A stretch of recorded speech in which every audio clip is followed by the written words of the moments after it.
ఈ వీడియో చూస్తున్న ప్రతి ఒక్కరికి నా హృదయపూర్వక ధన్యవాదాలు. వీడియో నచ్చితే ప్లీజ్ లైక్ చేయండి. జీవితం నుండి కొన్ని బంధాలు విడిపోయాక, కొన్ని బంధాలు కలిశాక అవి పోవడమే మంచిదైంది అనిపిస్తుంది. బంధాలనేవి బలంగా ఉండాలి, బలవంతంగా కాదు. కడుపు నిండా విషం పెట్టుకున్న వాళ్ళు మనస్ఫూర్తిగా ఏం దీవించగలరు? అందుకే వాళ్లను దీవించమని బలవంతం చేయకు. ఈ లోకం ఎలా ఉందంటే, కోపం తెప్పించేవాడిది తప్పు కాదు, కోప్పడేవాడిదే తప్పు అన్నట్టు. కొన్నిసార్లు జీవితంలో భయం వెంటాడుతున్నప్పుడు నీలో ఉన్న ధైర్యం దాక్కుంటుంది. అవసరాల కోసం కొన్నిసార్లు జీవితంలోకి కొత్త బంధాలు పుట్టుకువస్తాయి. అవసరాలు తీరాక పాత బంధాలు దూరమైపోతాయి. డబ్బును బట్టే ఈ సమాజంలో నీ విలువ మారుతూ ఉంటుంది. నిన్ను సంతృప్తిపరుచుకునే పనిని చేయలేని స్థితిలో నువ్వున్నప్పుడు కనీసం నీ వాళ్లను సంతోషపెట్టే పనైనా చెయ్యి.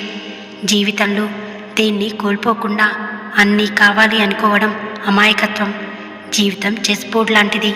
నువ్వు వేసే ఒక్క అడుగు నీ వాళ్ల జీవితాన్ని కూడా మార్చగలదు. అల్లరి చేసే రోజుల నుంచి ఆలోచించి నిర్ణయాలు తీసుకునే రోజులకు వచ్చేశాం. జీవితం అల్లరిపాలు కాకుండా చూసుకుందాం. ఈ రోజుల్లో నోట్లో నుంచి మాట, చేతిలో నుంచి నోటు జారకుండా చూసుకున్నవాడే గొప్పవాడు. అర్థం చేసుకునే బంధం తోడుగా ఉన్నప్పుడే జీవితం అందంగా ఉంటుంది. అపార్థం చేసుకునే బంధం తోడైతే జీవితం అంధకారమే అవుతుంది.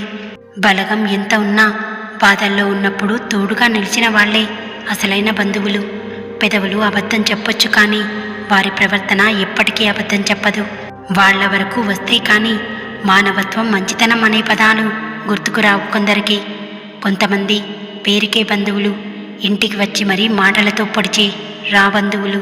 కొంతమంది మన జీవితంలోకి వచ్చే యాడ్స్ లాంటి వాళ్ళు. మనం వాళ్ళని స్కిప్ చేసుకుంటూ పోవాలంతే. నీకు నటించడం రాకపోతే కనీసం నీ ముందు నటించే వాళ్లను గుర్తించడమైనా నేర్చుకో. మీరేమంటారు?